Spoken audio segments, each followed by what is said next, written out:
Second आपकी जो second chapter है 11 से उसकी थर्ड वीडियो आपके सामने है। और देखिए आपको मैंने पहले बताया, इससे पहले वीडियो में बताया था कि जो हमारे पास फंडामेंटल क्वांटिटीज और जो फंडामेंटल यूनिट्स होती हैं वे क्या होती हैं, और जो हमारे पास उनकी जो मेजरमेंट करने के सिस्टम थे वो कौन कौन से थे, और जो सप्लीमेंट्री यूनिट्स थी वे कौन कौन सी थी। ठीक है, अब बात करते हैं उनकी डेफिनेशंस की कि डेफिनेशंस जो मैंने आपको बताया था कि जो यूनिट जब बनती है तो कुछ ना कुछ मानक माना जाता है। क्या माना जाता है? मानक। तो उसी चीज़ के बारे में हम बात करने वाले हैं। तो देखिए क्या चीज़ किस बेस पर इन चीज़ों को माना गया उसके बारे में बात करते हैं। तो सबसे पहले लेंथ थी, जो फंडामेंटल क्वांटिटी थी उसकी यूनिट थी मीटर। तो उसी के बारे में बात करते हैं। देखिए मीटर, 1 मीटर क्या होता है? तो 1 मीटर वह दूरी है, 1 मीटर वह दूरी है जो प्रकाश निर्वात में, देखिए ये जो संख्या लिख रही है आप इसको लगभग या तो ऐसे याद कर लीजिए या लगभग याद कर सकते हैं 1 सेकंड का 30 करोड़वां भाग। ठीक है, तो 1 सेकंड का लगभग 30 करोड़वें जो भाग होता है, यानी अगर जैसे आप एक सेब हो उसकी 4 भाग करें तो केवल एक भाग 1/4 कहलाती है। वैसे ही 1 सेकंड का 30 करोड़वां भाग जो होगा उतने उस समय में जो प्रकाश निर्वात में दूरी तय कर लेता है उसको हम क्या बोलते हैं? 1 मीटर बोलते हैं। ठीक है, नेक्स्ट 1 किलोग्राम। देखिए तो 1 किलोग्राम अंतर्राष्ट्रीय भार तथा माप संस्था पेरिस में, ये जो संस्था है पेरिस में है, तो रखे प्लेटिनम ड्यूटेरियम के एक विशेष बेलन के द्रव्यमान के बराबर होता है। यानी जो पेरिस में ये प्लेटिनम ड्यूटेरियम का एक विशेष बेलन का द्रव्यमान का बेलन है, उसके मतलब जो बेलन है उसके द्रव्यमान के बराबर होता है। या आप कह सकते हैं 4 डिग्री सेल्सियस पर 1 लीटर जल का द्रव्यमान होता है। या 1 किलोग्राम मात्रा C12, आप C12 जानते हैं, C12 मतलब कार्बन परमाणु है, के 5 × 10⁻25 परमाणु के द्रव्यमान के बराबर होता है। ठीक है, क्लियर? देखिए बात करते हैं 1 सेकंड की। तो 1 सेकंड वह समय है जिसमें सीजियम परमाणु, ठीक है, ये आपको आपने 10th में जब पीरियोडिक टेबल पढ़ी होगी उसमें एक एलिमेंट आया हुआ सीजियम, तो उसी की बात चल रही है जिसमें सीजियम परमाणु घड़ी में लगभग 9 अरब, या आप ये संख्या याद कर लीजिए, लगभग 9 अरब बार कंपन करता है। ठीक है, देखिए जो परमाणु घड़ी होती है वो समय का यथार्थ मापन करती है और वो इसी परिभाषा के ऊपर डिपेंड मतलब बनाई भी जाती है। और लगभग 50,000 वर्षों में उस घड़ी में लगभग 5,000 वर्षों में 1 सेकंड का त्रुटि आती है, यानी 1 सेकंड की त्रुटि लगभग आती है। ठीक है, फिर नेक्स्ट 1 एम्पियर। देखिए एक आपने वैसे तो 1 एम्पियर की परिभाषा फिजिक्स जो 10th क्लास में थी वो भी आपको वो पढ़ाई थी, लेकिन उसके अब जैसे जैसे आपका स्टैंडर्ड बढ़ा जाएगा तो उस हिसाब से परिभाषा थोड़ी चेंज है। तो 1 एम्पियर की परिभाषा आप दूसरी सीख लीजिए आप। देखिए 1 एम्पियर वह विद्युत धारा है जो निर्वात तो आप जानते हैं, अगर नहीं जानते मैं बता देता हूँ। ऐसी जगह ना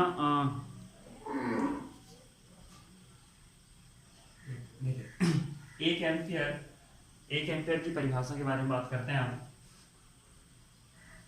1 एम्पियर आगे बात करते हैं। तो 1 एम्पियर वह विद्युत धारा है जो निर्वात में 1 मीटर दूरी पर रखे दो सीधे मतलब आप जानते हैं समांतर, यानी एक दूसरे के समांतर हो, तथा अनंत लंबाई यानी जिनकी कोई लंबाई की कोई लिमिट ना हो, वह नगण्य वृत्ताकार परिच्छेद, नगण्य मतलब जिसको नेगलेक्ट किया जा सकता हो, छोड़ा जा सकता हो, उसके कोई ज़्यादा इफेक्ट ना पड़े।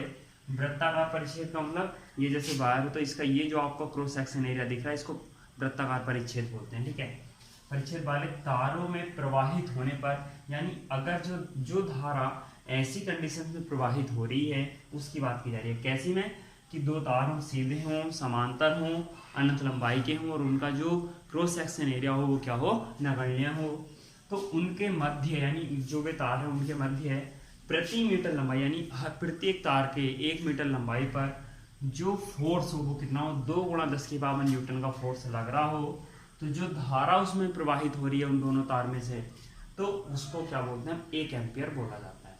ठीक है, एक बार दोबारा बताता हूँ कि 2 सीधे समांतर और अनंत लंबाई के तार हों, उसकी जो क्रॉस सेक्शन एरिया हो वो नगण्य हो, तो यदि उनके वे जो तार हैं दोनों उन तार के प्रति मीटर लंबाई, यानी जैसे आप कह सकते हैं 10 मीटर लंबाई का तार है तो उसमें जो 1 मीटर लंबाई है वो प्रति मीटर लंबाई हुई, तो 1 मीटर लंबाई का जो वो भाग हुआ, ठीक है, तो उस पर जो फोर्स लगे वो कितना लगे? 2 × 10⁻7 न्यूटन का लगे। तो जो हमारे पास धारा प्रवाहित हो रही होगी वो क्या होगी, 1 एम्पियर होगी। अब एक केल्विन की बात करते हैं। एक केल्विन सामान्य वायुमंडलीय दाब पर जल के क्वथनांक व बर्फ के गलनांक के अंतर का 1/100 भाग होता है। तो वायुमंडलीय दाब देखिए, अब जल का क्वथनांक और गलनांक से मतलब, क्वथनांक मतलब उबलना, जहाँ जिस टेम्परेचर पर पानी क्या होता है उबल जाता है, और गलनांक मतलब जिस पर पिघलना शुरू होता है, ठीक है। यानी बर्फ से जैसे पानी का बनना वो क्या है, गलनांक होगा, और जो पानी से वाष्प का बनना है वो क्वथनांक होगा, ठीक है। तो के अंतर का, इसके बारे में डिटेल हम आपको चैप्टर में बीच में आएंगे। क्वथनांक गलनांक अभी तो केवल डेफिनेशन के रूप में यूज हो रहे हैं, तो इनके वर्ल्ड के आपको पूरी डेफिनेशन टाइम से डिटेल से समझाएंगे आगे जब चैप्टर में आएंगे। तो गलनांक के अंतर का 1/100 भाग होता है। या इससे अलग आप याद कर सकते हैं, एक केल्विन जल के त्रिक बिंदु पर 273.16 केल्विन होता है कि ऊष्मागतिक ताप का 1/273.16 भाग होता है, 273.16वां भाग होता है। क्लियर। देखिए नेक्स्ट, एक कैंडेला। तो एक कैंडेला कृष्णिका, देखिए कृष्णिका आपको जो 11th क्लास की फिजिक्स की बुक है सेकेंड, उसमें आएगा कृष्णिका। तो कृष्णिका क्या होते हैं, ब्लैक बॉडी के नाम से आप इनको जानते हैं। तो आप ऐसा समझ के चलिए कि जो सूर्य है वो भी एक आदर्श कृष्णिका है। तो इसका रीजन वगैरह या आप समझ के चलिए कि कृष्णिका की डिटेल्स पूरी वो थोड़ा चैप्टर में ही बता पाएंगे, क्योंकि यहाँ तो खैर डेफिनेशन के बारे में हम बात कर रहे हैं। तो कृष्णिका आप एक समझ के ब्लैक बॉडी होती है, ठीक है। तो के तल के देखिए ये जो साइन लगा हुआ है ये लंबवत का लगा हुआ है, क्या लगा हुआ है, लंबवत, ठीक है। लंबवत तल के लंबवत दिशा में उसके 1/60,000 मीटर स्क्वायर क्षेत्रफल की, यानी जो 1 मीटर स्क्वायर एरिया हुआ उसका 60,000वां भाग है। 1 मीटर स्क्वायर जो क्षेत्रफल हुआ उसका 60,000वां भाग है, ठीक है। क्षेत्रफल की प्रदीपन तीव्रता है, जबकि कृष्णिका का दाब लगभग 1 लाख तथा ताप प्लेटिनम के गलनांक के बराबर हो, ठीक है। तो ये थोड़ी परिभाषा थोड़ी आपको अजीब सी लगेंगी, क्योंकि अभी आपको इनमें जो वर्डिंग यूज हो रही है वो थोड़े अजीब से हैं।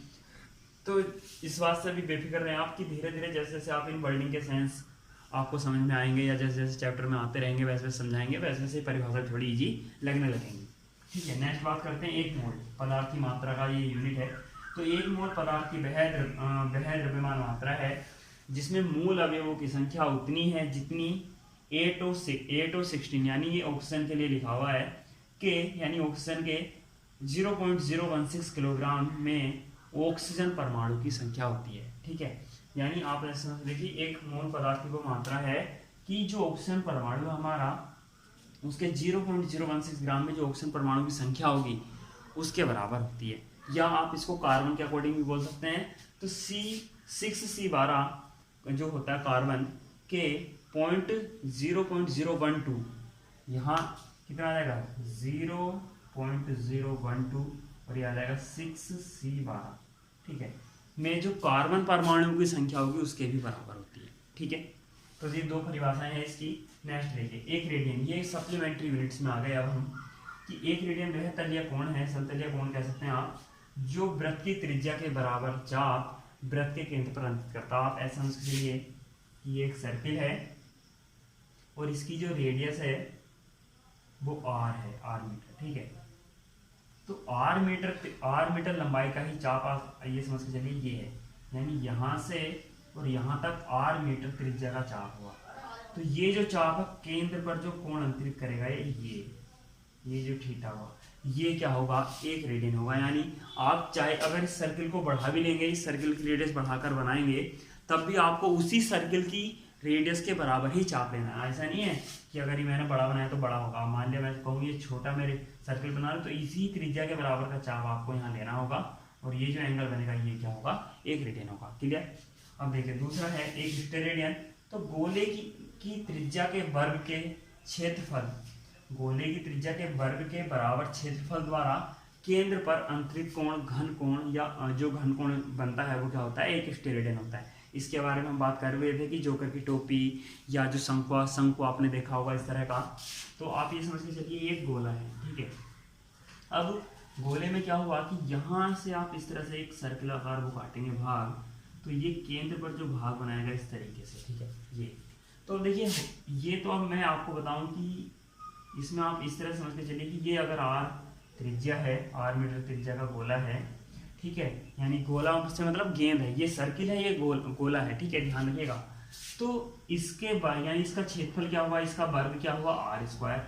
तो इस आर स्क्वायर का क्षेत्र जो आर स्क्वायर के बराबर भाग हुआ, जो यहाँ क्षेत्रफल आ जाएगा वो आर स्क्वायर के बराबर, वो भाग जो केंद्र पर कोण बना दे यहाँ, ये भाग कहलाता है एक स्टेरेडी। क्या कहलाता है, एक स्टेरेडी। क्या कहलाता है, एक स्टेरेडी, ठीक है।